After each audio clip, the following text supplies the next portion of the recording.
आइए हम आज के अपनी इस आराधना को शुरू करें। भजन संहिता 119 उसका 1 से 5 पद तक मैं पढ़ूंगा।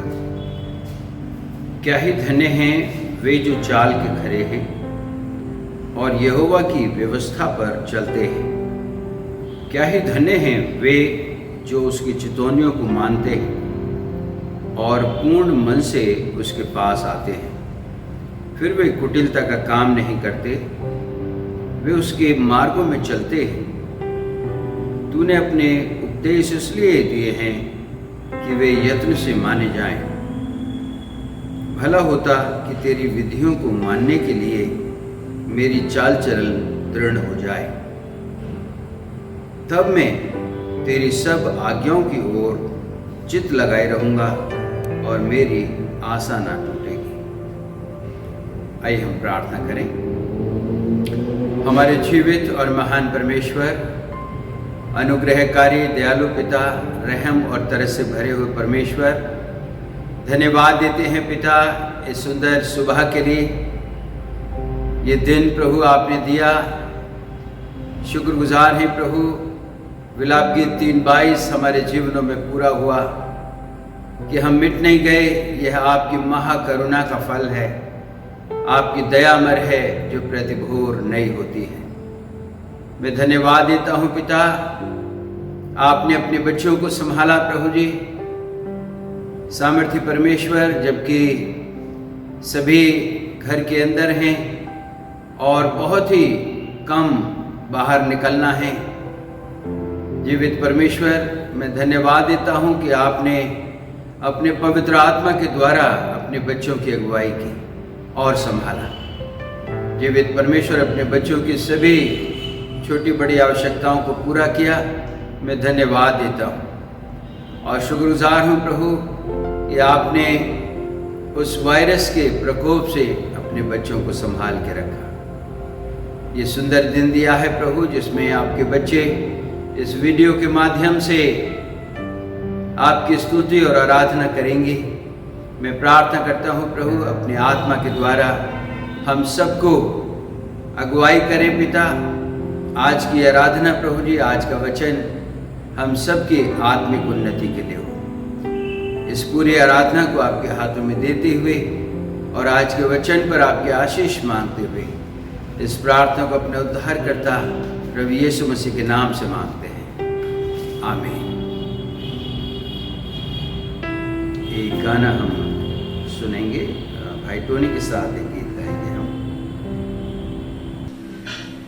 सबको जय मसीह की। प्रभु का धन्यवाद करते हैं कि प्रभु ने अभी तक हम सबको अपने पंखों के तले संभाले रखा है और धन्यवाद करते हैं प्रभु का कि प्रभु ने मौका दिया है कि हम लोग उसकी महिमा स्तुति अपने अपने घरों में बैठकर कर सकें। हम सुरक्षित हैं, इसलिए प्रभु का धन्यवाद करते हैं। आइए इस गीत को गाकर परमेश्वर की महिमा करते हैं। गीत हम सभी को आता है, मैं चाहूँगा मिलकर हम सब लोग इस गीत को गाएं।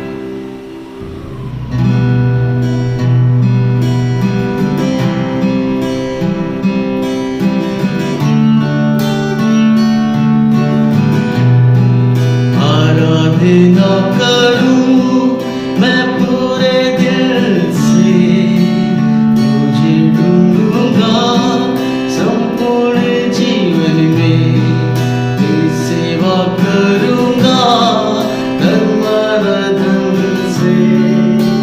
मैं हूँ यहाँ, मैं यहाँ हूँ,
मनन के लिए जो वचन लिया गया है उस वचन में हम चलेंगे।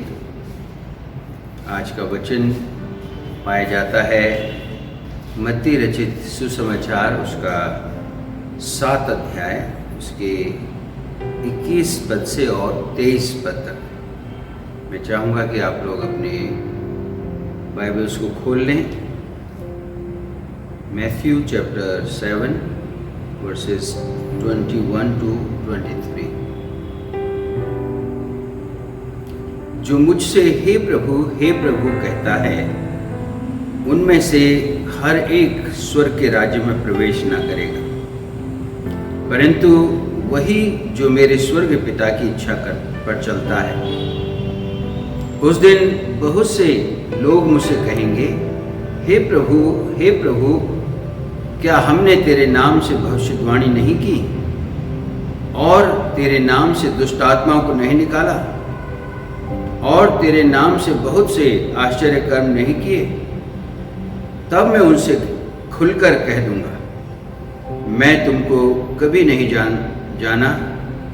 हे कुकर्म करने वालों, मेरे पास से चले जाओ। इस वचन पर हम गौर करेंगे, लेकिन इस वचन पर आने से पहले मैं चाहूँगा कि आप मेरे साथ प्रेरितों के काम और उसका 19 अध्याय और 13 पद से और 16 पद तक मैं आपके सामने पढ़ूंगा। Book of acts chapter 19 versus 13 to 16। यहाँ इस प्रकार से लिखा है, परंतु कुछ यहूदी जो झाड़ा फूकी करते फिरते थे, ये कहने लगे कि जिनमें दुष्ट आत्मा हो उन पर प्रभु यीशु का नाम यह कहकर फूंके, जिस यीशु का प्रचार पौलुस करता है, मैं तुम्हें उसी की शपथ देता हूँ। और सिक्वा नाम के एक यहूदी महायाजक के 7 पुत्र थे जो ऐसा ही करते थे। पर दुष्ट आत्मा ने उनको उत्तर दिया, यीशु को मैं जानती हूँ और पौलुस को भी पहचानती हूँ, परंतु तुम कौन हो? और उस मनुष्य ने जिसमें दुष्ट आत्मा थी उन पर लपक कर और उन्हें वश में लाकर उन पर ऐसा उपद्रव किया कि वे नंगे और घायल होकर उस घर से निकल भागे। प्रिय अजीजों, इस वचन को पढ़ने का जो मेरा मकसद था वो ये था कि जब प्रभु यीशु मसीह ये कहते हैं कि जो मुझे हे प्रभु कहता है, मत्ती उसका 7 अध्याय और जैसा अभी हमने पढ़ा 21 पद से और 23 पद तक, जो मुझे हे प्रभु कहता है, उनमें से हर एक स्वर्ग के राज्य में प्रवेश ना करेगा, परंतु वही जो मेरे स्वर्ग पिता की इच्छा पर चलता है। इस बात को समझने के लिए कि प्रभु यीशु मसीह जो ये कहते हैं कि हे प्रभु जो मुझे कहते हैं, उनमें से हर एक जन स्वर्ग के राज्य में प्रवेश ना करेगा। मैं आपको यहाँ पर एक वचन और आपके सन्मुख लाना चाहूँगा इसको समझने के लिए। रोमियो उसका 10 अध्याय और उसके 13 पद को अगर आप देखें तो वहाँ पर लिखा है, क्योंकि जो कोई प्रभु का नाम लेगा वह उद्धार पाएगा। ये मैं इसलिए पढ़ा है इस वचन को, और इसी वचन को हम और भी कई जगह पाते हैं। यहाँ तक कि जब प्रभु यीशु मसीह ने यरूशलेम में प्रवेश किया, विजय प्रवेश, तो उस समय लोगों ने होसन्ना के नारे लगाए, जिसका अर्थ है कि हे प्रभु हमें बचा। तो यहाँ पर रोमियो उसका 10 अध्याय 13 पद में लिखा है, जो कोई प्रभु का नाम लेगा वह उद्धार पाएगा। कोई भी, जो भी, यहाँ लिखा है जो कोई, अर्थात कोई भी प्रभु का नाम ले सकता है और जो कोई प्रभु का नाम लेगा वो उद्धार पाएगा। लेकिन यहाँ मत्ती उसके 7 अध्याय में जब प्रभु यीशु मसीह कहते हैं कि जो मुझसे हे प्रभु कहता है उनमें से हर एक स्वर्ग के राज्य में प्रवेश ना करेगा।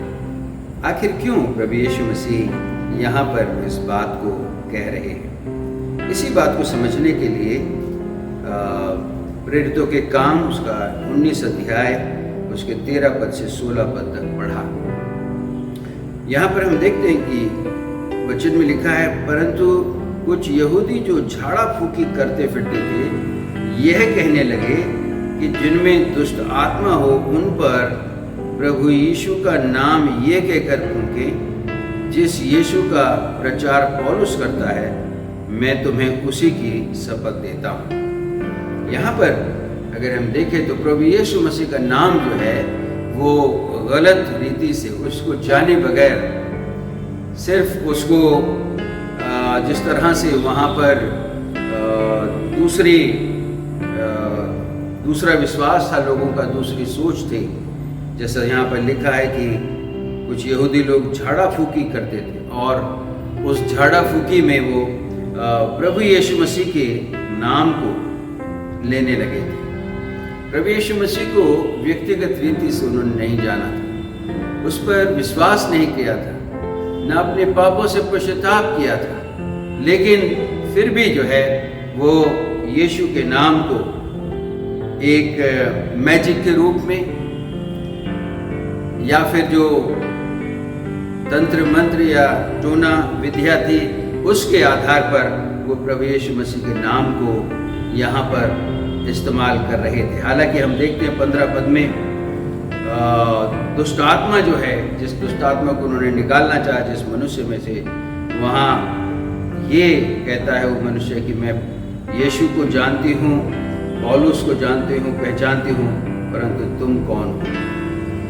क्योंकि वो लोग यीशु का नाम यहाँ पर झूठी तरह से ले रहे थे। वो प्रभु को जानते नहीं थे, यीशु को जानते नहीं थे, लेकिन फिर भी यीशु का नाम वो यहाँ पर ले रहे थे।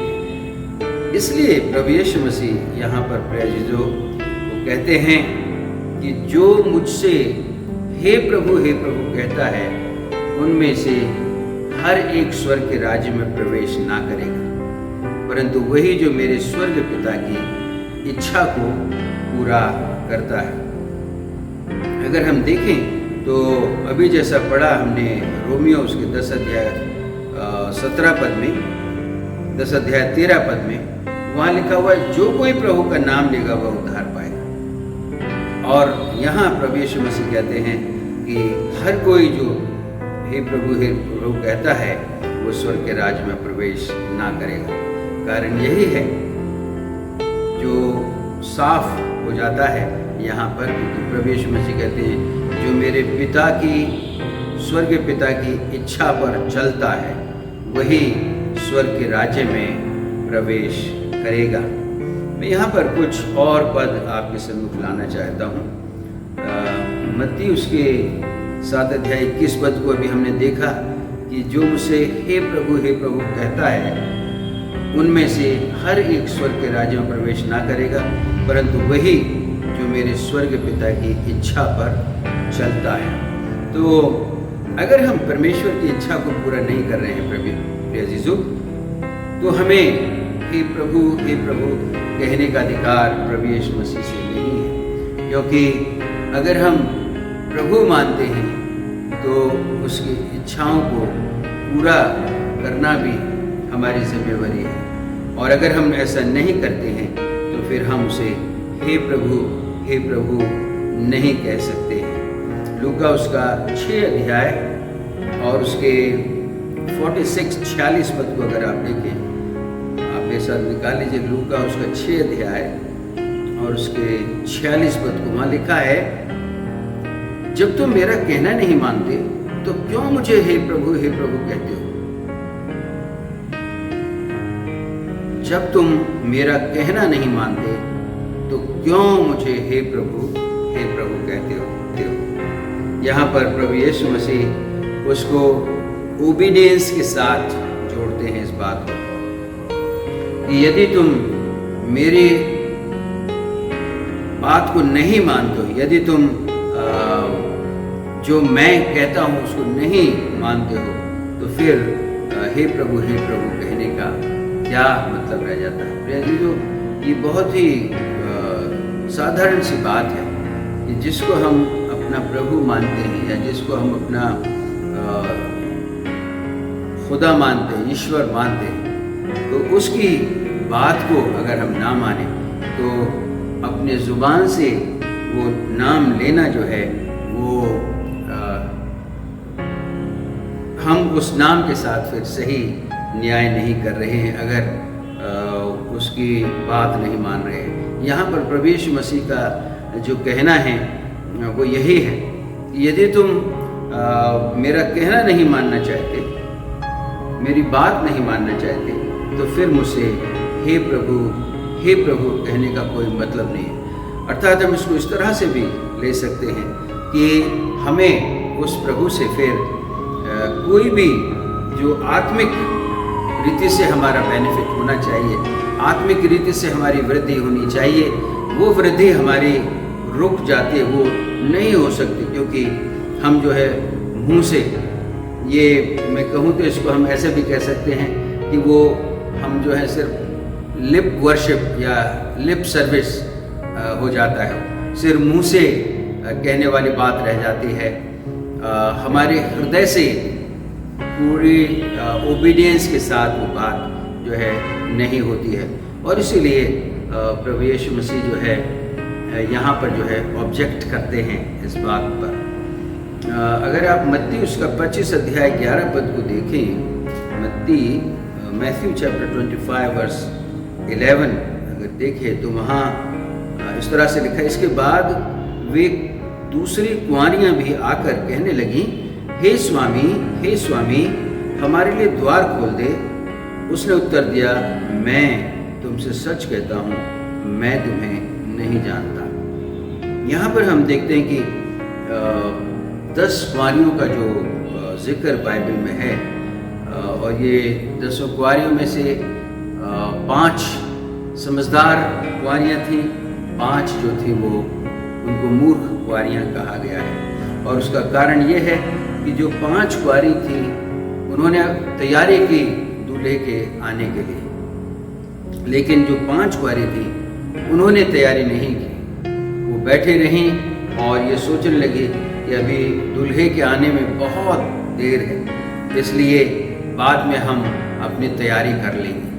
उन्हें अपनी कुप्पियों में तेल लेना था ताकि जब दूल्हा आए तो वो उसका स्वागत कर सके अपने दीपों को जलाकर।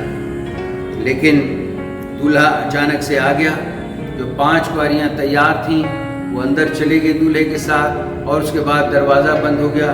बाकी 5 कुंवारियाँ जो हैं वो तेल लेने गईं, वापस लौटी और वो फिर द्वार खोलने के लिए बोलती हैं। जैसा यहाँ लिखा है, इसके बाद वे दूसरी कुंवारियाँ भी आकर कहने लगी, हे स्वामी हमारे लिए द्वार खोल दे।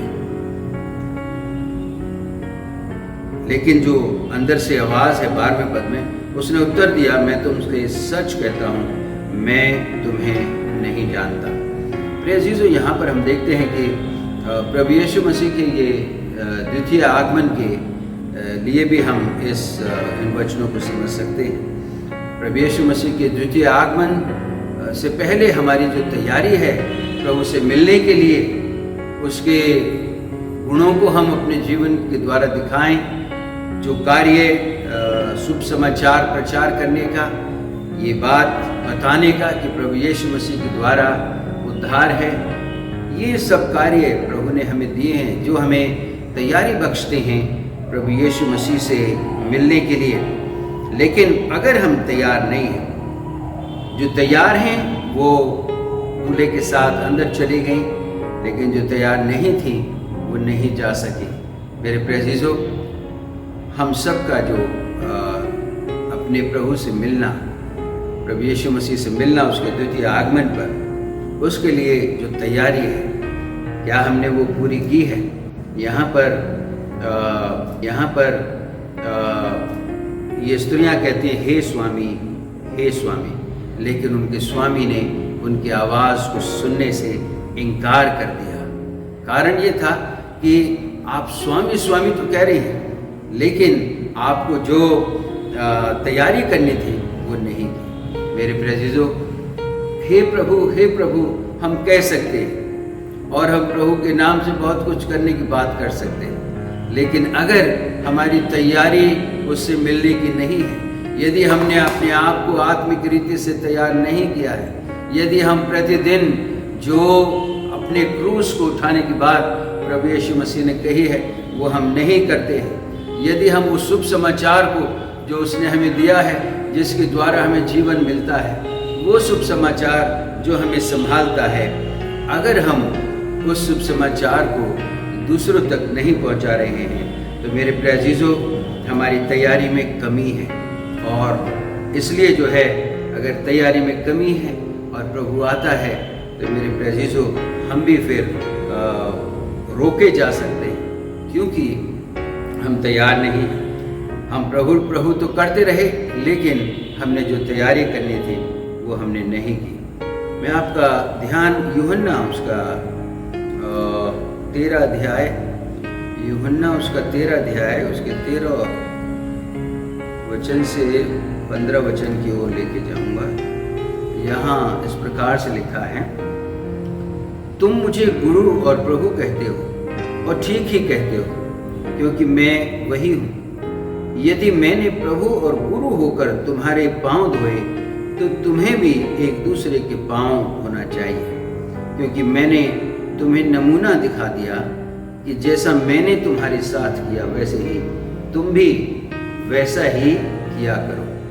अब यहाँ पर प्रभु यीशु मसीह कहते हैं कि तुम मुझे गुरु और प्रभु कहते हो, और वो कहते ठीक कहते हो तुम, ये अच्छी बात है, लेकिन मैं तुम्हारे सामने एक उदाहरण भी छोड़ता हूँ। और उदाहरण यह है कि मैं गुरु होकर तुम्हारे पैर धो रहा हूँ, अर्थात गुरु होकर तुम्हें नम्रता और दीनता का जीवन जीना सिखा रहा हूँ।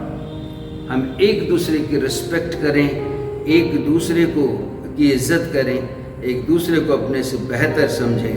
ये प्रभु यीशु मसीह यहाँ पर शिक्षा दे रहे थे, और वो कहते हैं कि मैं गुरु और प्रभु होकर भी ऐसा कर रहा हूँ, शिष्यों के पैर धो रहा हूँ, ताकि तुम्हें वो नमूना दे सकूँ कि जैसा मैंने तुम्हारे साथ किया है, तुम भी वैसा ही किया करो। मेरे प्रिय अजीजों, हम ये बात सच है कि प्रभु यीशु मसीह हमारा गुरु, हमारा शिक्षक,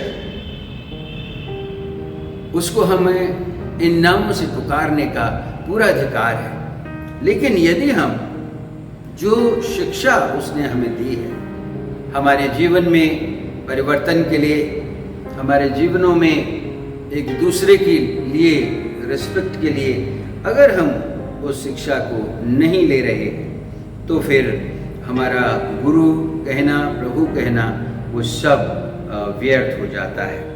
और मैं इसके लिए आपका ध्यान लाना चाहूँगा निर्गमन उसका 20 अध्याय, निर्गमन एक्सोडस उसका 20 अध्याय, और वहाँ इस तरह से लिखा है, 20 अध्याय और उसका 7 पद, इस प्रकार से लिखा है, तू अपने परमेश्वर का नाम व्यर्थ ना लेना, क्योंकि जो यहोवा का नाम व्यर्थ ले वह उसको निर्दोष ना ठहराएगा। मेरे प्रिय अजीजों, यदि हम परमेश्वर की आज्ञा को नहीं मानते, यदि हम उसकी शिक्षाओं को अपने जीवन का हिस्सा नहीं बनाते, तो हमारा उसका नाम लेना व्यर्थ हो जाता है, हमारा उसको पुकारना व्यर्थ हो जाता है। और यहाँ पर प्रभु परमेश्वर कहते हैं कि तुम व्यर्थ में अपने परमेश्वर का नाम ना लेना। प्रिय अजीजों, बाइबल जो है वो हमें जजमेंट डे की ओर, जो हमारा न्याय होगा प्रभु यीशु मसीह के द्वितीय आगमन पर, उसकी ओर बाइबल हमें हर एक मसीही को तैयार रहने के लिए चेतावनी देती है, क्योंकि हम सबको प्रभु के सामने खड़ा होना है। और इस वचन के आधार पर जो परमेश्वर ने हमें दिए हैं, इनके आधार पर ही हमारा न्याय होगा, हमारे जीवन के जो कार्य हैं उनका मूल्यांकन किया जाएगा। और अगर हमारे सिर्फ ये होठों की वर्शिप ही रहती है, हमारे हृदय से इसका कुछ लेना देना नहीं है, जैसा कि हमने देखा कुछ यहूदी लोग वो सिर्फ नाम के लिए और छाड़ा फूकी के लिए यीशु के नाम को इस्तेमाल कर रहे थे। अगर ऐसा हमारा सिर्फ नाम मात्र के लिए अपने कामों को सही करने के लिए हम सिर्फ यीशु का नाम लेना चाहते हैं, तो मेरे प्रियजनों, वो बड़ी दुर्भाग्यपूर्ण बात होगी। हमें प्रभु यीशु मसीह का नाम, अगर हम उसे प्रभु कहते हैं, तो उसकी प्रभुता के अधीन हमको आना होगा। इसी वचन में अर्थात मत्ती उसका 7 अध्याय और उसका 22वें पद में जब हम आते हैं तो वहाँ पर इस प्रकार लिखा है, उस दिन बहुत से लोग मुझसे कहेंगे, हे प्रभु, क्या हमने तेरे नाम से भविष्यवाणी नहीं की और तेरे नाम से दुष्ट आत्माओं को नहीं निकाला और तेरे नाम से बहुत से आश्चर्य कर्म नहीं किए? प्रियजनों, यहाँ पर हम देखते हैं कि प्रभु यीशु मसीह जब वो न्याय का दिन होगा, ये जो यहाँ पर हम देखते हैं 22वें पद में, उस दिन बहुत से लोग मुझसे कहेंगे, ये जो उस दिन है, ये उस दिन की ओर इशारा है जब प्रभु यीशु मसीह का दूसरा आगमन होगा और जो न्याय है वो किया जाएगा, जजमेंट होगा सभी लोगों का, जैसा हम पाते हैं इब्रानियों उसका 9 अध्याय 27 पद में कि हर एक जन का न्याय जो है एक दिन प्रभु यीशु मसीह के सामने होगा। तो उस दिन के लिए यहाँ पर प्रभु यीशु मसीह कहते हैं कि उस दिन बहुत से लोग मुझसे कहेंगे कि हे प्रभु, क्या हमने तेरे नाम से भविष्यवाणी नहीं की और तेरे नाम से दुष्ट आत्माओं को नहीं निकाला और तेरे नाम से बहुत से आश्चर्य कर्म नहीं किए?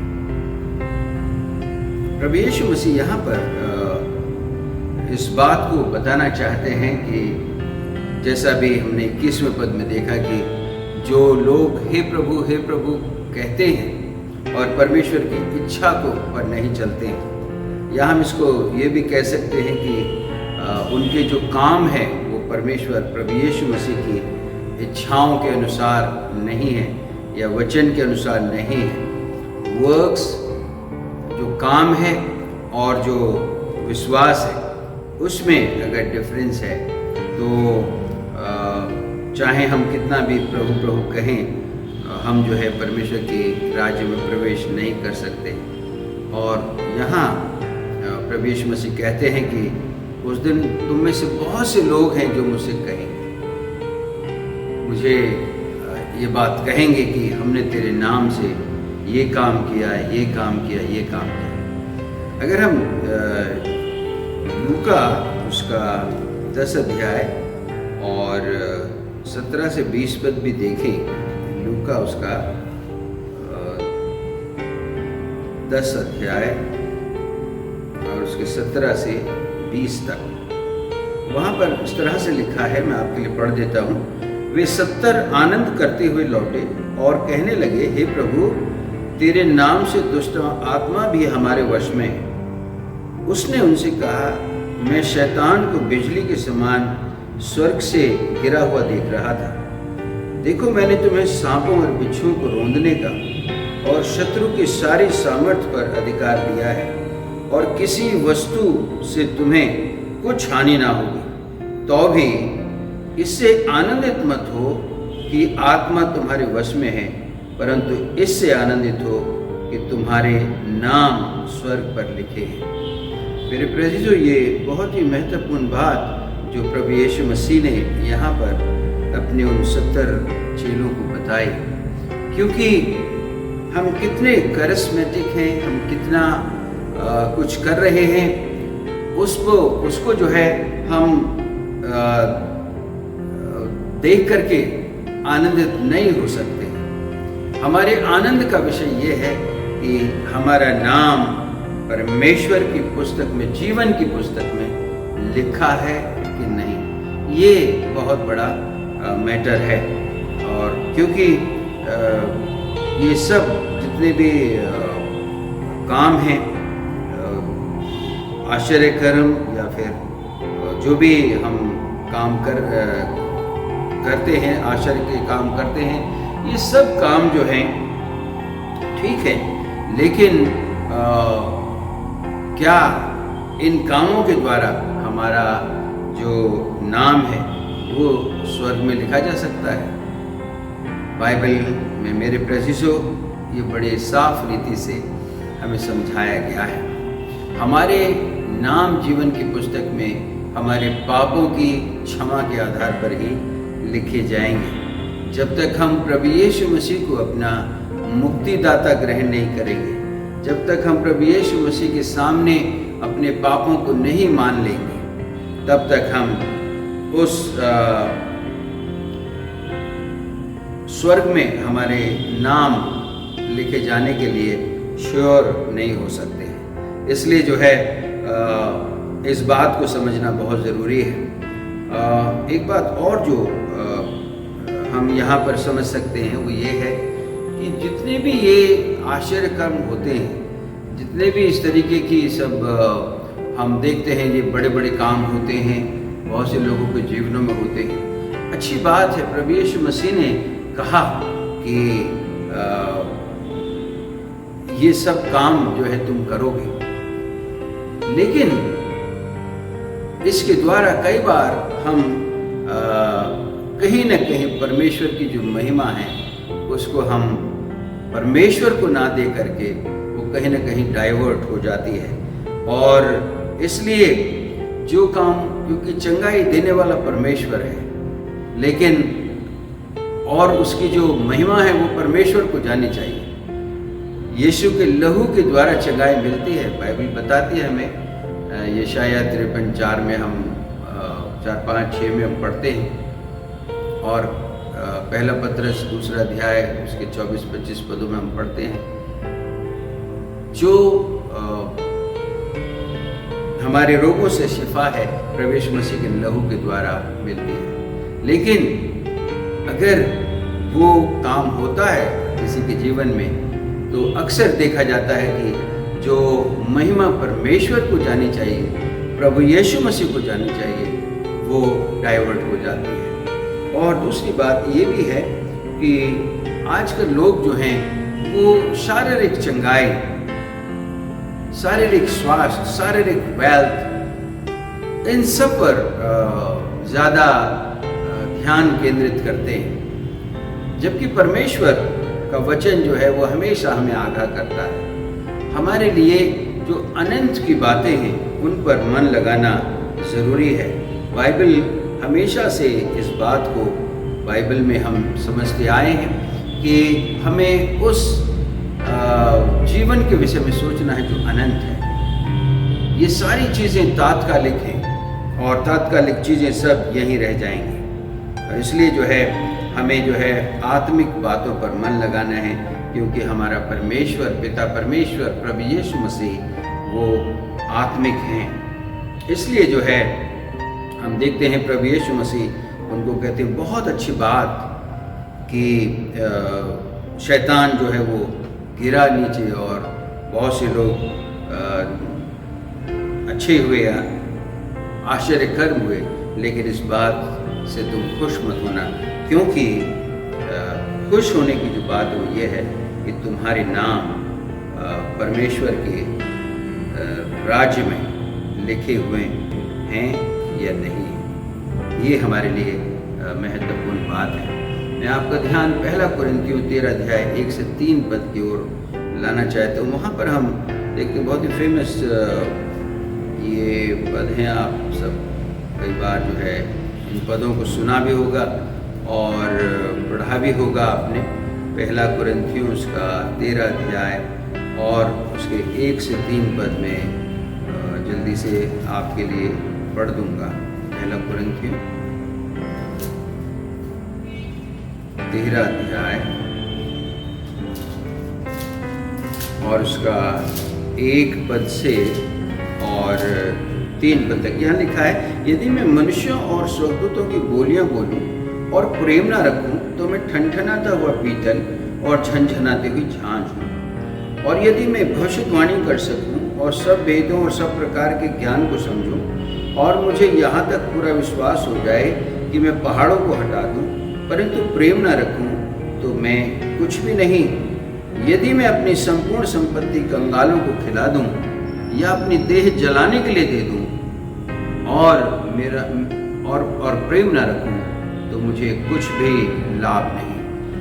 मेरे प्रिय, जो यहाँ पर संत पौलुस जो हैं कुरिन्थियों की कलीसिया को इस बात को बता करके इस बात को सिद्ध कर देते हैं बताने के द्वारा कि हम बहुत कुछ कर सकते हैं, बहुत कुछ कर सकते हैं जो दुनिया के देखने में आए, लोगों के देखने में आए, लेकिन अगर हम प्रेम नहीं करते तो यहाँ पर लिखा मुझे कुछ भी लाभ नहीं। चाहे मैं अपनी देह को जलाने के लिए दे दूँ, चाहे मैं संपूर्ण संपत्ति कंगालों को दे दूँ, चाहे मैं पहाड़ों को हटा दूँ, कि बड़े बड़े आश्चर्य कर्म मैं कर दूंगा, लेकिन फिर भी अगर प्रेम नहीं करता हूँ तो ये सब चीज़ें जो हैं वो व्यर्थ है। मेरे प्रियजनों, हम याकूब की पत्री उसका 2 अध्याय 17 पद में, James chapter 2 verse 17, James chapter 2 verse 17, वहाँ पर अगर आप देखें, मैं पढ़ता हूँ आपके लिए। याकूब उसका 2 अध्याय और उसका 17 पद, यहाँ इस प्रकार से लिखा है, वैसे ही विश्वास भी यदि कर्म सहित ना हो तो अपने स्वभाव में मरा हुआ है। तो ये सारे काम हम कर सकते हैं, बड़े बड़े काम कर सकते हैं, जैसा भी हमने पहला कुरिन्थियों 13 अध्याय 1 से 3 पद तक में पढ़ा है, ये सब कुछ कर सकते हैं, लेकिन अगर प्रेम नहीं करते तो वो व्यर्थ है। और प्रेम जो है उसको खाली शब्दों में नहीं, उसको क्रियान्वित करना ही होगा। प्रेम को क्रियान्वित करने के लिए आपको जो है सैक्रिफाइस भी करना पड़ेगा। तो यहाँ पर बहुत सारी जो प्रैक्टिकल आपकी बातें हैं वो इन्वॉल्व होती हैं। मसीही वचन जो बाइबल के वचन हैं वो हमारे जीवन में प्रैक्टिकली रोजाना के जीवन में कार्यरत होने चाहिए। प्रभु यीशु मसीह ने प्रेम हमसे इसलिए नहीं किया कि वो हम तक सीमित रहे, उसने इसलिए किया वो प्रेम हमसे कि हम उस प्रेम को दूसरों तक पहुंचा दें। यदि परमेश्वर प्रभु यीशु मसीह हमें किसी भी प्रकार की आशीष देते हैं तो सिर्फ इसलिए नहीं कि उस आशीष को हम अपने तक सीमित रखें, उस आशीष को हम दूसरों तक पहुंचा दें। Whatever is been given to us, जो कुछ भी हमें मिला है परमेश्वर से, वो हम तक नहीं है, हम तो उसके सिर्फ कस्टोडियन हैं। हम तो सिर्फ हमें ये हुक्म मिला है परमेश्वर की ओर से कि हम उसको कैसे वाइजली जो है दूसरों के लिए भी खर्च कर सकें, दूसरों तक उस बात को पहुंचा सकें। तो इसलिए जो है बहुत ज़रूरी है कि हम इस बात को समझें कि सिर्फ काम नहीं, सिर्फ बड़े बड़े काम नहीं, और सिर्फ ये नहीं कि हमने बहुत कुछ यीशु के नाम से, प्रभु के नाम से कर दिया। हमें उसको कार्यों में, अपने डीड्स में दिखाने की आवश्यकता है। यहाँ पर मैं जो सोच रहा था वो ये कि 22वें पद में कि ये जो लोग हैं उनके लिए प्रभु यीशु मसीह यहाँ पर लिखते हैं कि तुम में से बहुत से लोग हैं जो मुझसे कहेंगे, अर्थात वो प्रभु यीशु मसीह से उस समय जब न्याय हो रहा है उस समय वो ये कह रहे हैं कि हमने तो तेरे नाम से ये किया, ये किया, ये किया। क्या यीशु मसीह को मालूम नहीं है कि इन्होंने क्या किया है? और क्या यीशु मसीह को ये नहीं मालूम कि उन्होंने किस उद्देश्य से किया है, उसके पीछे उनकी इंटेंशन क्या रही है? सारी बातें ये प्रभु जानते हैं। उसके बाद भी जो है वो प्रभु यीशु मसीह को बताने की कोशिश करते, लेकिन प्रभु यीशु मसीह उनसे कहते हैं कि तुमने ये सब कुछ किया होगा, लेकिन ये सब बातें जो हैं मैं उन चीज़ों को बिल्कुल तवज्जो नहीं देता। यहाँ पर लिखा हुआ है, और तेरे नाम से दुष्ट आत्मा को निकाला और तेरे नाम से बहुत से आश्चर्य कर्म किए, तब मैं उनसे खुलकर कह दूँगा मैंने तुमको कभी नहीं जाना है, कुकर्म करने वालों मेरे पास से चले जाओ। यहाँ पर जो है एक उदाहरण अगर हम देखें तो पहला कुरिन्थियों उसका 3 अध्याय और 10 पद से 13 पद में हमें मिलता है। मैं आपके लिए पढ़ देता हूँ। पहला कुरिन्थियों 3 अध्याय 10 पद से 13 पद तक। परमेश्वर के उस अनुग्रह के अनुसार जो मुझे दिया गया, मैंने बुद्धिमान राजमिस्त्री के समान नींव डाली और दूसरा उस पर रद्दा रखता है, परंतु हर एक मनुष्य चौकस रहे कि वह उस पर कैसा रद्दा रखता है, क्योंकि उस नींव को छोड़ जो पड़ी है और वह यीशु मसीह है, कोई दूसरी नींव नहीं डाल सकता। यदि कोई इस नींव पर सोना या चांदी, बहुमूल्य पत्थर या काठ या घास फूस का रद्दा रखे, तो हर एक का काम प्रकट हो जाएगा, क्योंकि वह दिन उसे बताएगा, इसलिए कि आग के साथ प्रकट होगा और वह आग हर एक का काम परखेगी कि कैसा है। जिसका काम उस पर बना हुआ स्थिर रहेगा वह मजदूरी पाएगा, यदि किसी का काम जल जाएगा तो वह हानि उठाएगा, पर वह आप बच जाएगा, परंतु जलते जलते। अब यहाँ पर हम देखते हैं कि जो न्याय की जो आग है, एक अग्नि का जिक्र किया गया है यहाँ पर, जो न्याय की अग्नि है, और वो हमारे कामों को परखेगी।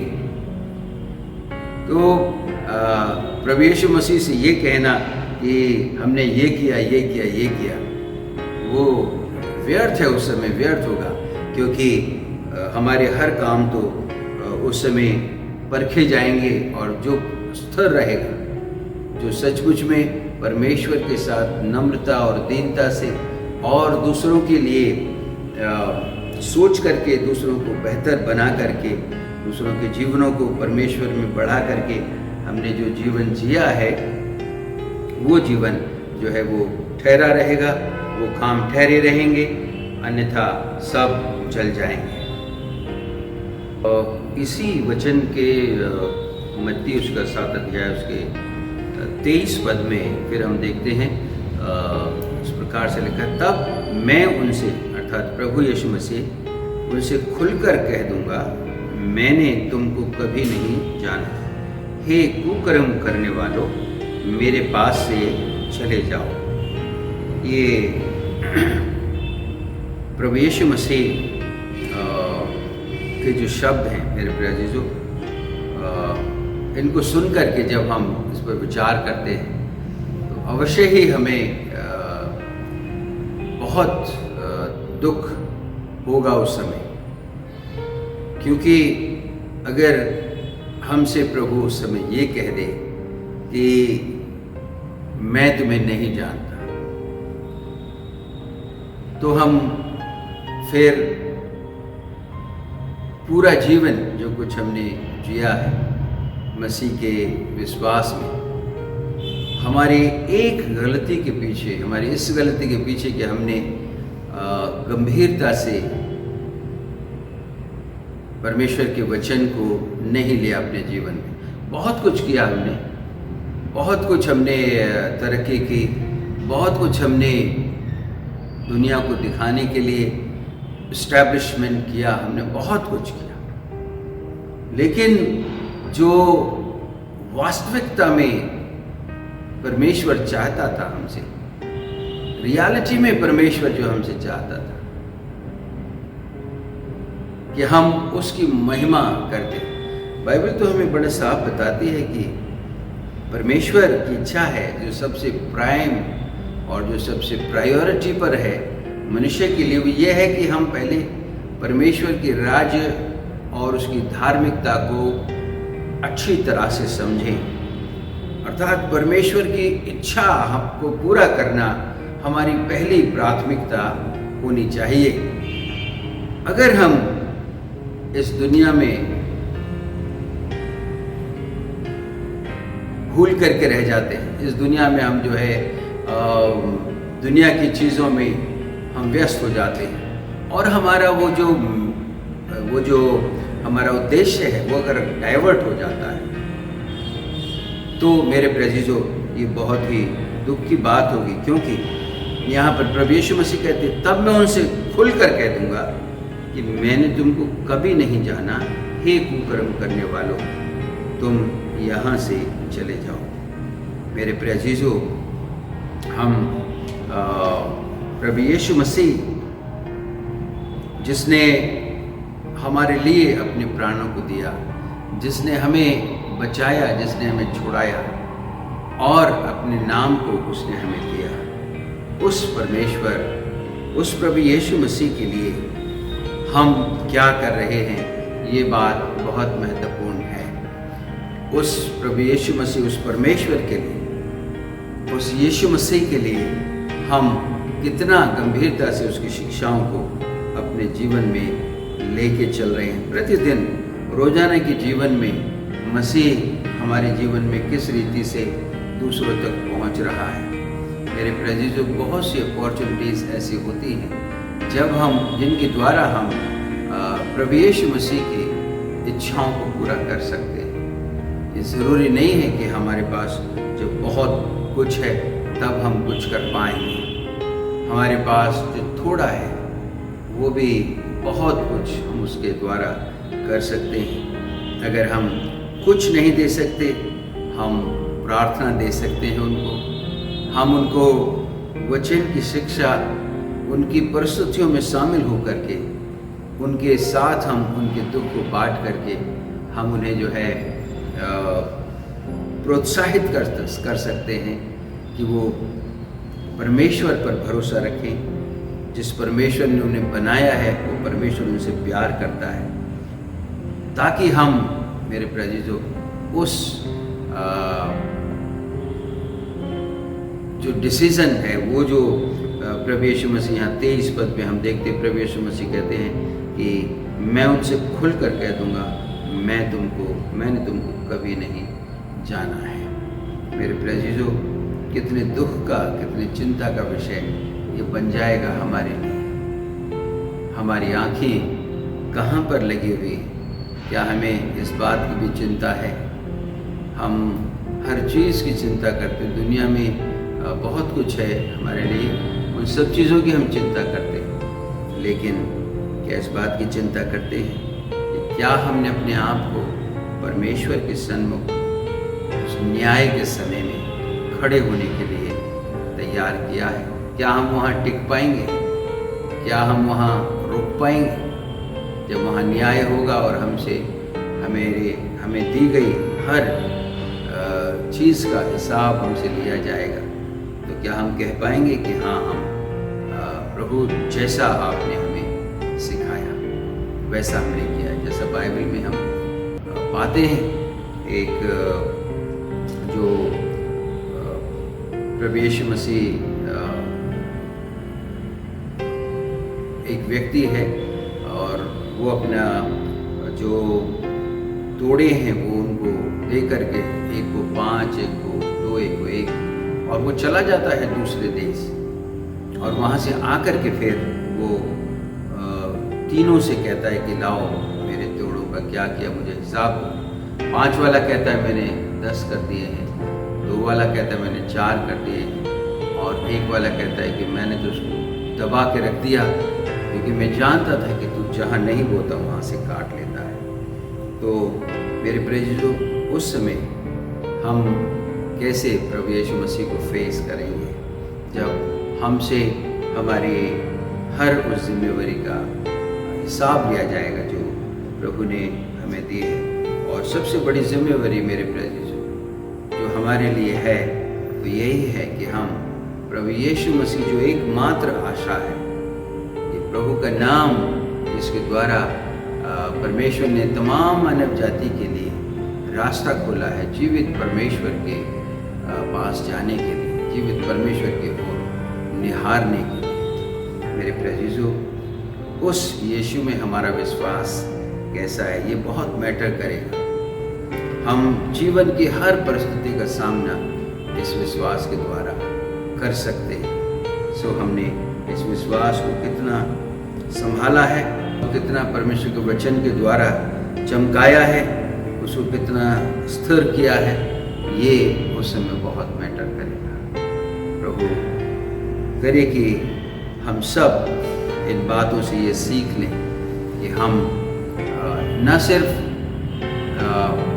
इस जीवन को अपनी तक सीमित रखें, परंतु इन जीवनों को दूसरों के लिए हम खर्च करके दूसरों को हम एक सकारात्मक सोच दे सके प्रभु के वचन के द्वारा, और उन्हें हम यीशु मसीह के उस उद्धार के विषय में बता सकें जिसके द्वारा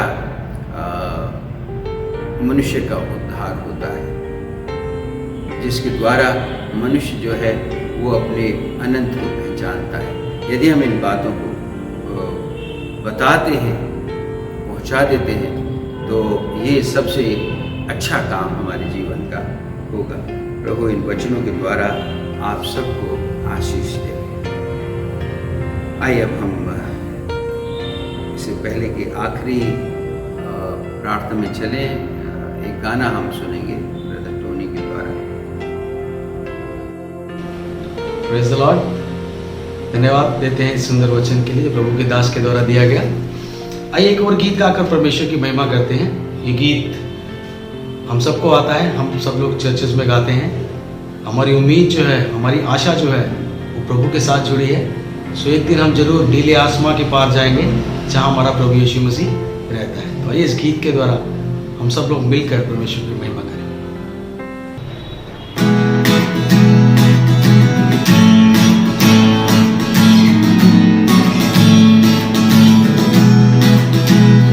नीले आसमां के पार जाएंगे, तेरा यीशु रहता वहाँ।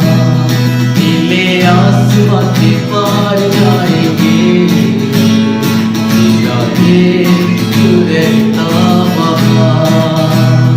हम मिलेंगे बादलों में, हम मिलेंगे बादलों में, देखेगा सारा जहां।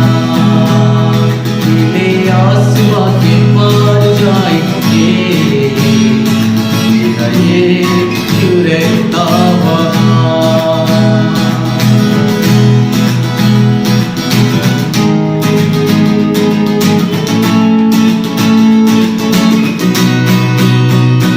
उसका कोई भी मैदान न होता अधूरा, हर एक वादा उसका होता है पूरा। उसका कोई भी मैदान, उसका कोई भी मैदान न होता अधूरा, हर एक वादा उसका होता है पूरा। उसका कोई भी मैदान, उसके आने का वायदा होगा पूरा, देखेगा सारा जहां। उसके आने का वायदा होगा पूरा, देखेगा सारा जहां। हम मिलेंगे बादलों में, हम मिलेंगे बादलों में, देखेगा सारा जहां। नीले आसमां के पार जाएंगे, तेरा यीशु रहता वहाँ।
आइए हम प्रार्थना करें।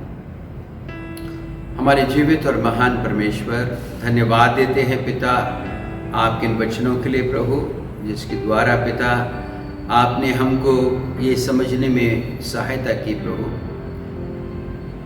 कि ये जो जीवन आपने हमें दिया है, इस जीवन में हमने जब आपको जाना है, पहचाना है पिता, तो ये हमारे जीवन का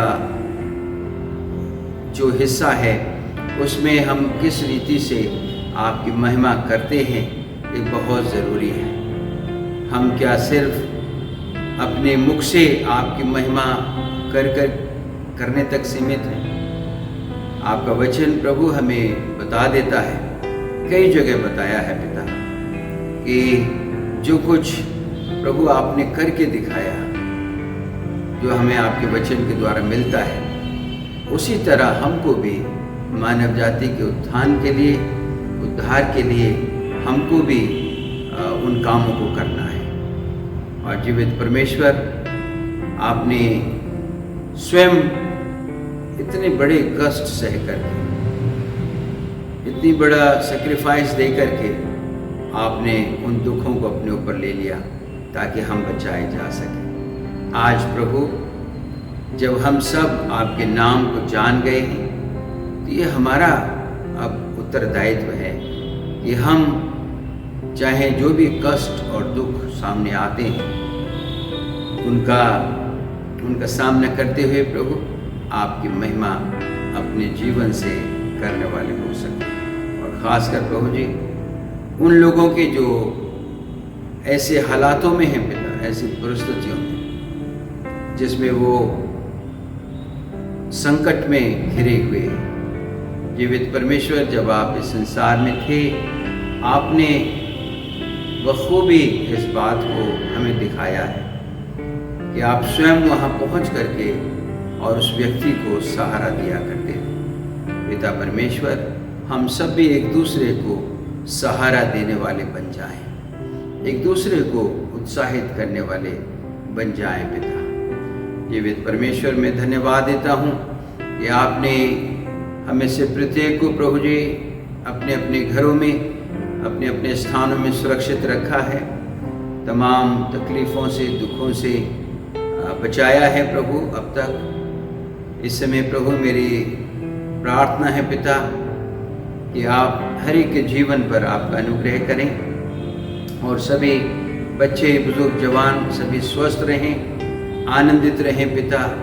और इस समय में, जबकि काफ़ी कठिन समय है पिता, इस कठिन समय में आपकी ओर निहारते हुए अपने जीवनों के द्वारा प्रभु जी एक दूसरे को सहारा जो दे सकते हैं, एक दूसरे के लिए प्रार्थनाओं के द्वारा जो सहारा दे सकते हैं पिता परमेश्वर, हम एक दूसरे का ख्याल करें। सामर्थ्य परमेश्वर, मैं प्रार्थना करता हूँ ब्रदर डॉक्टर अनूप निर्वाण के परिवार के लिए। जीवित परमेश्वर, बहुत कुछ हम सोच सकते हैं, इंसान सोचता है, लेकिन पिता, जब हम अय्यूब उसके 14 अध्याय में पढ़ते हैं, ये हर इंसान के जीवन का एक सिवाना आपने बांध दिया है, उसे कोई मनुष्य क्रॉस नहीं कर सकता है। डॉक्टर अनूप निर्वाण के जीवन का जो सिवाना था वो वहीं तक था। वो अब जिस मिट्टी से बनाए गए प्रभु, उस मिट्टी में वापस चले गए, लेकिन विश्वास के द्वारा प्रभु उनका आत्मा आपकी गोद में है। हम धन्यवाद देते हैं पिता। प्रार्थना है उनके बेटे के लिए और उनकी बेटी के लिए और उनकी पत्नी के लिए, तीनों पर प्रभु आपका अनुग्रह हो। इस दुख को प्रभु वो सहन करें आपकी सामर्थ्य के द्वारा। पिता परमेश्वर, अपने फरिश्तों के द्वारा उनको सांत्वना दें। जीवित पिता परमेश्वर, मैं प्रार्थना करता हूँ उन तमाम लोगों के लिए प्रभु जी जो इस कोरोना वायरस से पीड़ित हैं, और अभी प्रभु हम जो देख रहे हैं बहुत चिंताजनक परिस्थितियां हैं प्रभु। बहुत ज़्यादा ये जो केसेस हैं बढ़ रहे हैं और लोग बीमार हो रहे हैं ज़्यादा। जो ये संक्रमण है वो फैल रहा है क्योंकि लोग एक जगह से दूसरे जगह जा रहे हैं सोशल डिस्टेंसिंग भी नहीं हो पा रही है, और कारण यही है प्रभु क्योंकि जो परिस्थितियां हैं वो ऐसी हैं, उसमें चाह करके भी वो नहीं इन बातों का ख्याल रख पा रहे हैं, और इसीलिए ये जो संक्रमण है वो फैलता चला जा रहा है। पिता परमेश्वर दया करें, अनुग्रह करें प्रभु जी, और सभी लोगों को प्रभु आप इस समझ को दें प्रभु। जैसा प्रभु पिछले दिनों काफ़ी चीज़ें बंद रहीं, सब कुछ ठप रहा, लेकिन उसके दूसरे परिणाम देखने को मिले। अब आगे के लिए पिता, जबकि सरकारों ने ये फैसला कर लिया है कि जो लॉकडाउन है उसमें रियायत दी जाए, और जब रियायत दी गई है तो बहुत से केसेस भी बढ़ रहे हैं। मेरी प्रार्थना है प्रभु हर एक जन को व्यक्तिगत रीति से पिता अपनी जिम्मेवारी को समझें, सोशल डिस्टेंसिंग का ख्याल रखें और मास्क लगाएं, और पिता परमेश्वर अपने आप को सैनिटाइज करें, ताकि पिता परमेश्वर सभी लोग सुरक्षित रह सकें, स्वस्थ रह सकें। अनुग्रहकारी परमेश्वर, मेरी प्रार्थना है तमाम उन लोगों के लिए, खासकर जो कोरोना वॉरियर्स हैं प्रभु, उन सब के लिए मेरी प्रार्थना है जिन्होंने पिता परमेश्वर बहुत कुछ दुख उठा करके प्रभु इस सेवा को दे रहे हैं। प्रभु आपका अनुग्रह उनके जीवनों पर बना रहे, उस वायरस के प्रकोप से बचाना पिता, और हर एक जन प्रभु जी जो इस वायरस से लड़ने में मदद कर रहा है, प्रभु आपका अनुग्रह, आपकी सुरक्षा उनके जीवनों पर बनी रही। फिर से पिता परमेश्वर, मैं अपने देश के लिए आशीष मांगता हूँ, और मेरी प्रार्थना है प्रभु सभी सरकारों में प्रभु, सभी सरकारी नुमाइंदे और सभी जो डिसीजन मेकिंग बॉडी में जितने भी लोग हैं पिता, और हमारे प्रधानमंत्री, हमारे हमारे राष्ट्रपति और जितने भी कैबिनेट मेंबर्स, सब लोग जो पिता परमेश्वर जो कुछ वो विचार करते हैं, सोचते हैं, ऐसी पॉलिसीज़ बना लें पिता जिससे लोगों को फ़ायदा हो। लोग जो हैं वो इन परिस्थितियों में पिता परमेश्वर इस संक्रमण से बचे रहें, और पिता परमेश्वर उनके जीवन भी आगे बढ़ते चले जाएं। सामर्थी परमेश्वर, मैं फिर से सारी बातों के लिए धन्यवाद देते हुए कलीसिया में हर एक व्यक्ति के लिए आपके आशीषों को मांगते हुए, और सभी के जीवनों पर प्रभु जी आपकी सुरक्षा को मांगते हुए इस प्रार्थना को अपने उद्धारकर्ता प्रभु यीशु मसीह के नाम से मांगते हैं, आमीन। आशीष वचन प्राप्त करें। अब हमारे परमेश्वर पिता का प्रेम, मसीह यीशु का अनुग्रह, पवित्र आत्मा की सहभागिता हम सब के साथ अब से लेकर हमेशा हमेशा तक होती रहे, आमीन। आप सबको जय मसीह की, अपना ख्याल रखें। परमेश्वर का आत्मा आप सबके साथ बना।